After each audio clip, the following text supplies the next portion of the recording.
All right, so in the continuing set of lessons for today, to think about the implications of cultural differences for managerial practices and for thinking about being more effective working interculturally, uh, this penultimate lesson, maybe you're not following them in the order that I've done, but anyway, this is the second to the last that I'm recording.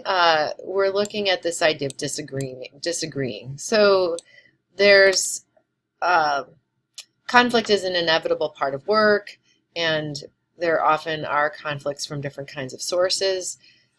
People have conflict over task versus interpersonal relationships. But even within that kind of variation, there's variation in conflict expression and expectations of expression. And what I can say is that there's some general research that suggests that conflict expression that is direct and low confrontational, not kind of aggressive, will be more effective in general. But as with all things, there are some variations around the world and expectations. And we've already heard things about direct and indirect feedback, high-low context communication. So it should come as no surprise that conflict also varies around the world in terms of some of those kinds of expectations. So let's take a little bit of a look here and see what else we can learn about disagreement and intercultural conflict. So probably in another class or some other situation you've maybe come across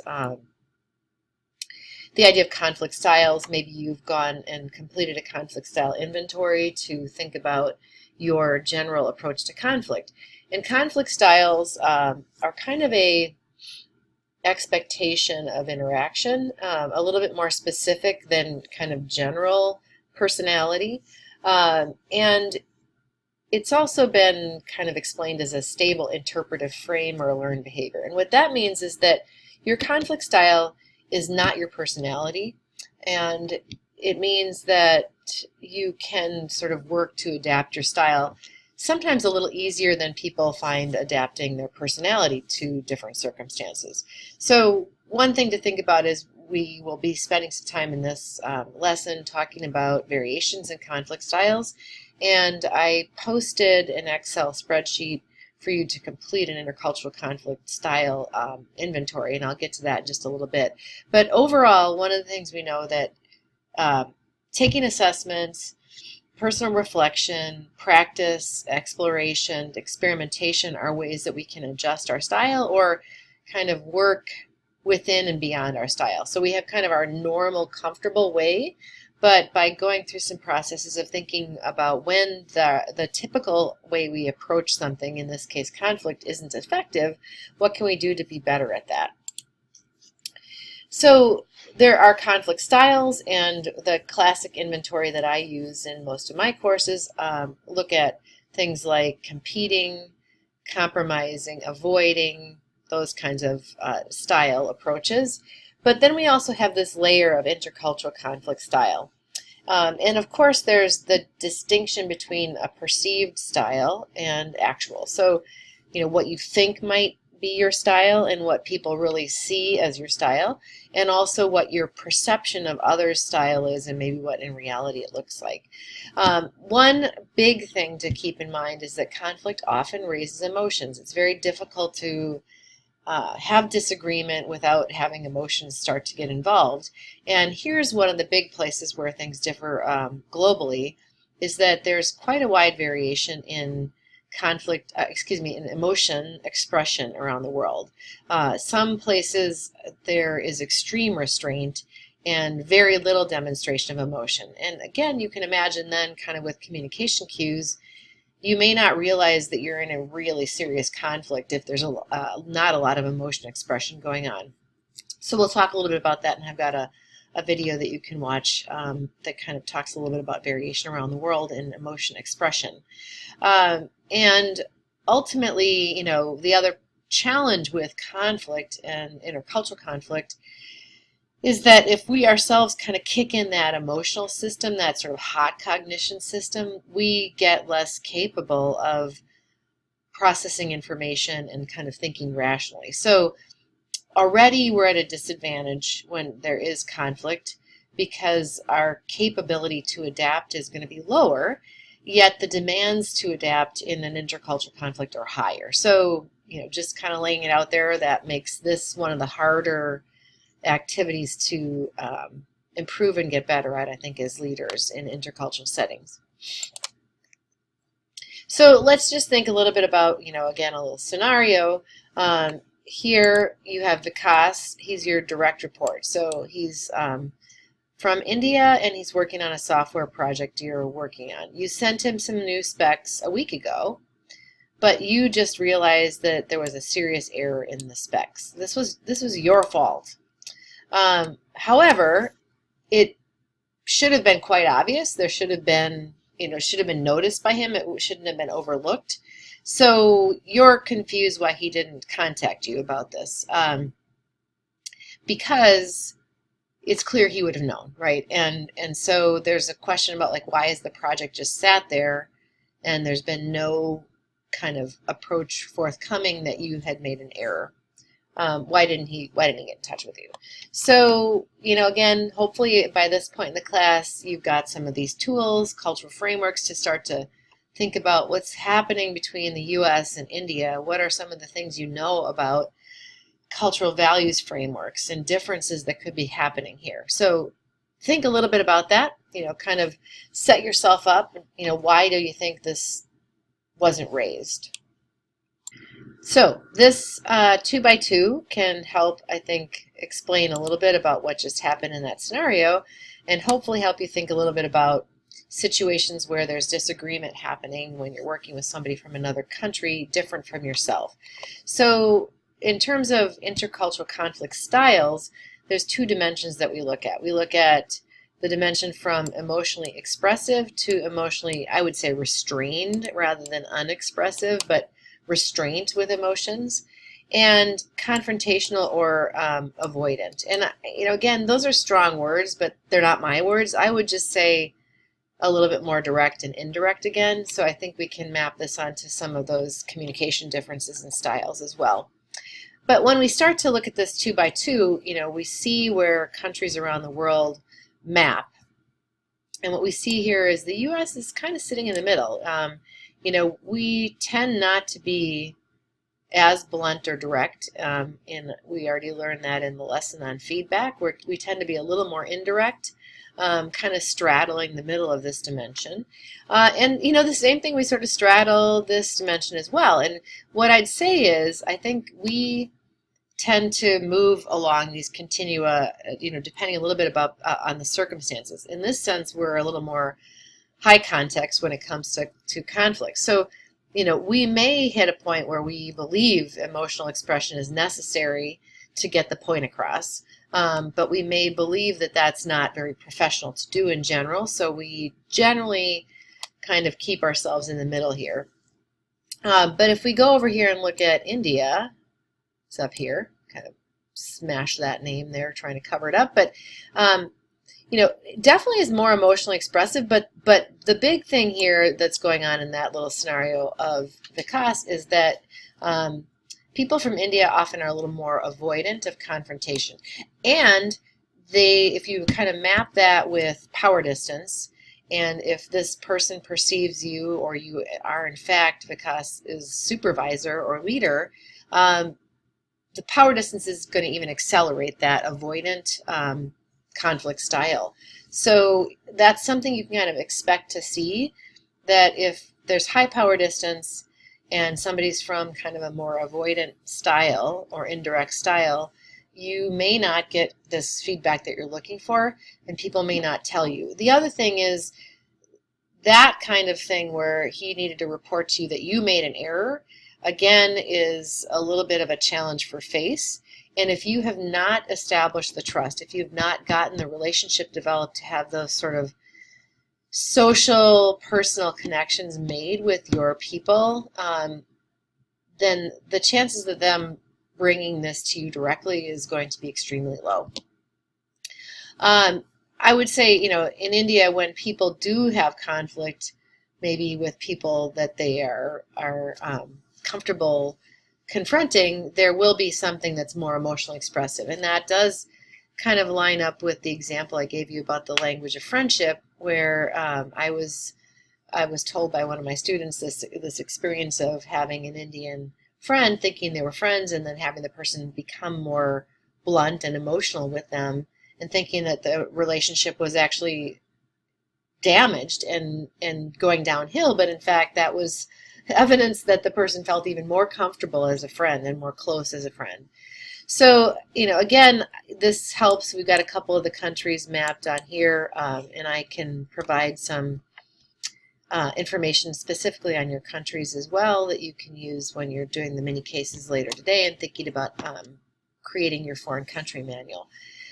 But basically, if we take a look at this on the dimension of direct and indirect, we can look through when people are more direct.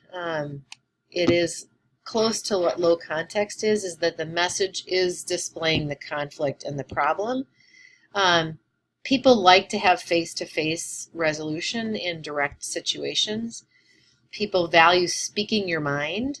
And you are comfortable verbally expressing your differences of opinion, and you really kind of focus on what's the substance of the disagreement. Each one of these is paired up in the indirect style pattern, and you can see where the challenges kind of start to come up then, is that the meaning is outside the message, right? So we have to read the air, and so people we may perceive, if we're from a direct style pattern, we may not really see there's a conflict because there's sort of subtle messages. People are maybe making some body language, or they're smiling, right? And that kind of problem we talked about smiling that I experienced in the Philippines, that when a conflict was happening, people were smiling. And so I actually thought things were okay because I was seeing a smile on someone's face. And only later did I understand, oh, there was a conflict happening and there was discomfort occurring. And so this was kind of a subtle cue that I didn't pick up on, that we were actually in a conflict. People tend to talk around disagreements. It feels like, you're getting nowhere, maybe it feels. And actually there's sort of a sense that maybe you need a mediator more commonly, and it might be valuable to bring a third-party cultural broker, someone kind of understands both cultures. This is where bicultural people are often extremely helpful to think about this. So if you're having a challenge with a conflict with somebody in another country on your team, a great thing to do is to try to build in your network, like we've talked about, some people who maybe are bicultural with experience both in that location and in the U.S., and they can help you kind of unpack what's going on and make sense of it, and then think about a strategy for going forward. Maintaining the relationship is going to be more important than fixing immediately or resolving the conflict when you have this more indirect style. And then the other dimension is the expressiveness or restraint in emotion. And people from emotionally expressive cultures, when they engage in conflict, will often express emotion. They may vocalize, they may gesture. All of those things are part of an expressive style. And if you're from a more restrained style, the U.S. is kind of in the middle, you might feel like there's really a major conflict happening here, and you may be taken aback, you may be stressed because you don't know what to do with the emotion that's being expressed. And of course, some of you will be chuckling now because this isn't just global, right? This is exactly the kind of thing that we hear looking at the East Coast versus the Midwest. And people from the Midwest tend to be a little less direct, maybe a lot less direct, and they tend to be emotionally restrained, whereas people from the East Coast stereotypically are more direct, more blunt, and expressive, maybe gesturing, maybe raising their voices, maybe using those upgrader language cues. So you can kind of start to see where the problems come in and where we have to really practice our mindfulness to just be comfortable when things aren't going like we expect them to. I think on the flip side, though, equally as hard for us from the U.S. Are situations like Japan, where there's extremely indirect conflict and extreme restraint in emotion, where we may not at all recognize that there's a very serious damaging conflict occurring because we're not reading the air very well. So down on the bottom of this slide, there's a link, and what I did is I put this out on the Canvas site. It's a nice little YouTube video that talks about emotion expression differences around the world, and I encourage you to watch that because you'll see a little bit and you'll start to think about, if you're working with people from different regions, it might help you make sense a little bit about when you feel there is or isn't conflict going on, because a really big part of becoming culturally competent is getting good at reading those skills, those cues, right? So that's the CQ skill dimension, is looking at that and trying to read the conflict that's occurring. So I'm sharing this slide because this just, again, maps the conflict styles, and then the intercultural conflict inventory, which I created a version of for you to complete, is in an Excel spreadsheet on Canvas.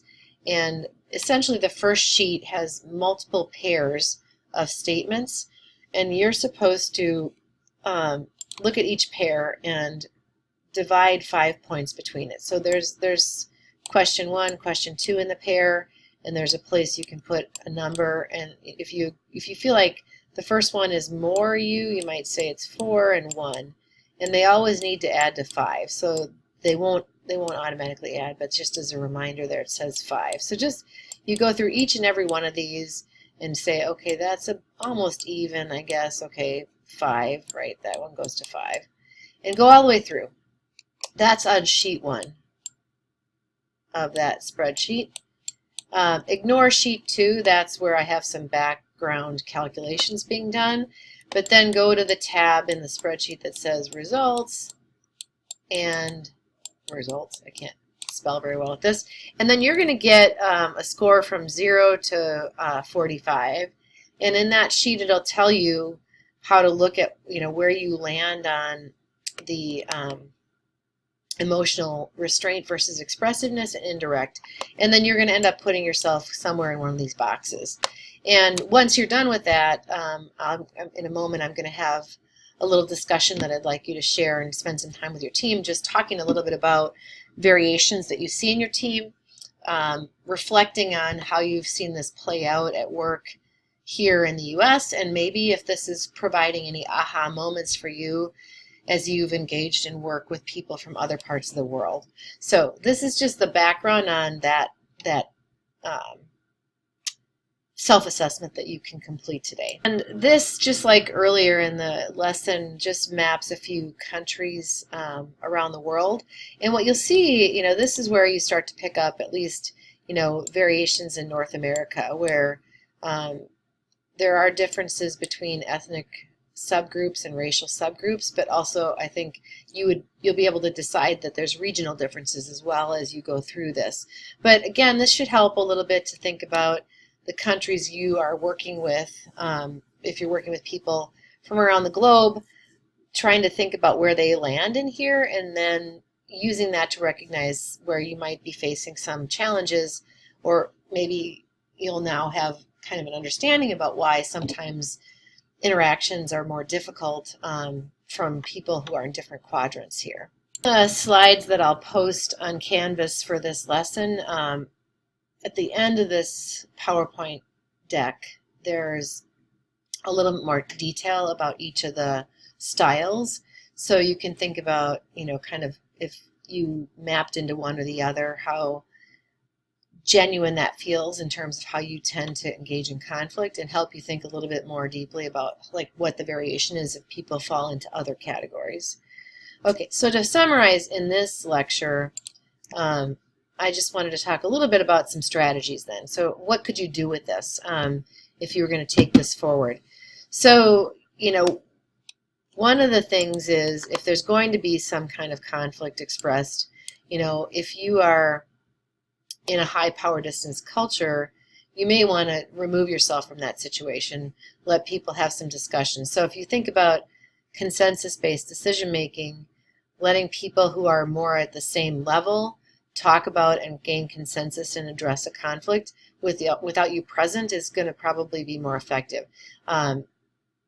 In high power distance, low confrontational cultures, there's sort of a chilling effect of the boss being around and people not necessarily giving you what you need to hear directly. And also, if people are going to be more indirect and not want to lose face or cause their boss to lose face, they're definitely not going to tell you or have a direct conflict when you're in an open meeting. Also, I think don't put people on the spot. If you need some input, especially in a high power distance culture, asking very specifically for what you want people to report on is going to be a really important thing. Think about how can you get information that might even be problematic to come out by asking for sort of specific reporting, and even asking sometimes another person's point of view can feel like a conflict or confrontation, and putting people on the spot can look like a face threat, right? So one of the things that you have to get used to doing is that there may be this work that to us feels like it's political, maybe even like it's outside the meeting, it's in hallways, it's one-on-one, it's kind of back and forth, and it does go back to that lesson on scheduling and kind of what the expectation of the purpose of a meeting is. And in low confrontational cultures and emotionally restrained cultures, meetings are often the place where just the final stamp of approval is done, not where things are discussed or sussed out or debated, because people feel very uncomfortable doing that, and there's a concern for loss of face, and particularly in the face of authority and hierarchy, people will not do that publicly. This is a good rule of thumb all the time, is don't give your opinion first. We've already heard about anchoring if you took my class on decision biases. So you don't want to do that, and especially in an intercultural situation, if there's status and power difference expectations, the chances that someone's going to provide information that is in direct disagreement with that is extremely low. Try to depersonalize. You could ask for anonymous postings so that people don't feel like something is risky to them, again, having you lose face. Again, think a little bit about, understanding how people decide, and in consensus-based cultures, how you might need to have meetings before meetings. You might want meetings that are all people of the same level so they can sort of discuss and share what they conclude from that, and avoid meetings that have a lot of variation in status and power as a place where you expect debate to happen. As always, think about upgraders and downgraders. Honestly, if you're working with a more emotionally expressive culture, don't come in flailing and screaming. Being like them isn't going to be effective, but remember our overlapping Venn diagrams. You're just trying to move a little bit to get a little bit of overlap. So if you're normally not comfortable, gesturing, raising your voice, practice that a little bit. Honestly, if I didn't say that already, there are some people who suggest that taking an improv class is not a bad thing to do if you're trying to work worldwide, because you become a little bit better kind of adjusting your behaviors and thinking on your feet by doing that. So, when you find a little extra time, that might be another really effective immersion activity. Again, do not try to fully mimic. There are so many subtleties you're not catching that you're likely to make blunders and make things worse if you try to do that. So we're talking about small modifications, and then we're also talking about raising mindfulness and raising our sense of detecting cues and really sort of smelling the air, so we're better at not making mistakes, not missing a conflict when it's happening, or not thinking a conflict is much bigger than it really is because it's being expressed more emotionally and more directly. So those are some things to think about, how to disagree agreeably in general, and I think especially when we're thinking about having intercultural conflict occur. So again, take a look at Canvas and connect with your team. I'm going to post a little exercise for you to do once you've completed the intercultural conflict inventory, where I'd like you to pull up a Zoom meeting or have a Skype or some other thing just to talk through what your results were and talk through a little bit about kind of how that illuminates experiences you've had both at work domestically and maybe when you've worked with people interculturally.